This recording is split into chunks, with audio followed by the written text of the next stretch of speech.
Hi friends எல்லாம் இப்போ நேற்று நடந்த ஆக்சிடென்ட்டை பார்த்துருக்கீங்க. முருகலா சுப்பியும் அந்த தஞ்சாவூர் கும்பகோணம் ஆக்சிடென்ட் நடந்தது. அது தவறு பார்த்தீங்கன்னா ஒரு டூ வீலரால் நடந்த தப்பு. அவன் வந்துட்டு உள்ள போயிட்டான். ஆனால் இந்த வண்டி வந்து ஏறி 2 டிரைவர் சுதாரிச்சதுனால பெரிய ஆக்சிடென்ட் வந்து சின்ன ஆக்சிடென்ட் ஆகிருக்கு. அதை யாருமே பேச மாட்டீங்க.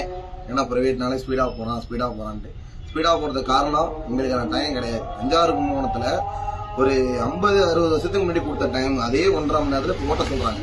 எங்களால் எப்படி ஓட்ட முடியும்? எல்லா ஸ்டாப்பும் ஏற்றி இறக்கணும் பண்றோம். இதே ஒரு அரசு பேருந்து அவங்க டயத்துக்கு உள்ள போக முடியும்னா அடுத்த 5 நிமிஷத்துல ஒரு டைம் கொடுத்து அனுப்புறாங்க. எங்களுக்கு அந்த மாதிரி கிடையாது. எங்களுக்கு அந்த டைம் தான் அந்த டயத்துக்கு உள்ள போய் ட்ரிப் எடுத்தா மட்டும்தான் நாங்கள் ட்ரிப் எடுத்து வெளில போக முடியும். இல்லைனாக்கா நாங்கள் ட்ரிப் லாஸ் தான் போகிறவங்க தான் நிப்பாட்டணும்.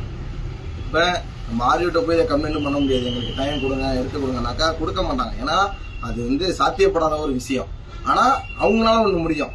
ஒரு பிரைவேட் லேட்டா வரான் அப்படின்னா அவங்களுக்கான டைம் கவர்மெண்ட் பஸ்ஸுக்கு ஒரு 5 நிமிஷம் கொடுக்குறாம எங்களுக்கு அடுத்த ஒரு 5 நிமிஷம் கொடுங்க. இல்லையா எங்களோட பிரைவேட் கம்பெனில அதர் பிரைவேட்ல ஓடுற வண்டியில நாங்க அவங்கள்ட்ட கேட்டு 2 நிமிஷம் எடுத்துட்டு போறோம். அதுக்காக நீங்க கொடுத்தீங்கன்னாக்கா உங்களுக்கு இது நடக்காது. இப்ப நீங்க நேற்று நடந்த தென்காசி விபத்தை பார்த்துருப்பீங்க.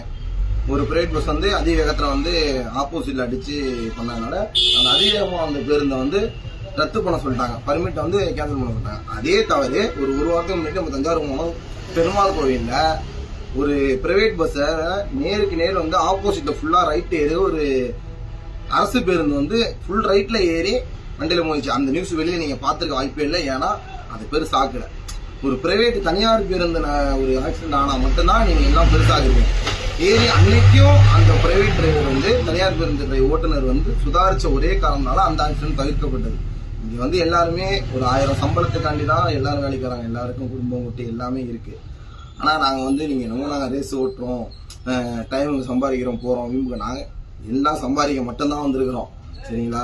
நாங்க வந்து ஓட்டுறதுக்கோ போட்டி போட்டு ஓட்டுறதுக்கோ அதுக்கும் வந்து யாருங்க வேலைக்கு வரல. அதை ஃபர்ஸ்ட் புரிஞ்சுங்க. டைம் கிடையாது. ஒரு சில பேர் கேட்பீங்க டைம் ஆனா ஓட்டாங்க நிப்பாட்டுங்கன்னு. அது பண்ண முடியாது. நீங்க ஒரு இடத்துக்கு வேலைக்கு போனா உங்களுக்கான ஒரு இது கொடுத்து நீங்க முடிக்கணும்னா முடிச்சதான் ஆகணும். நீங்க முடிக்காதுன்னு சொல்ல முடியாதுல்ல. அந்த மாதிரிதான் எங்களோட லைஃப் அப்படிதான் போகுது.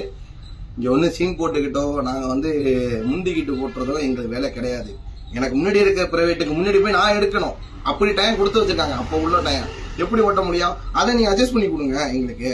இல்ல முன்னாடி போறோம் வண்டி வந்து லேட் ஆயிடுச்சுனாக்கா நாங்க மாத்தி எடுத்துக்கணும். அதுவும் பண்ண மாட்டேங்கிறாங்க. அதனால நீங்க கொஞ்சம் புரிஞ்சுக்குங்க.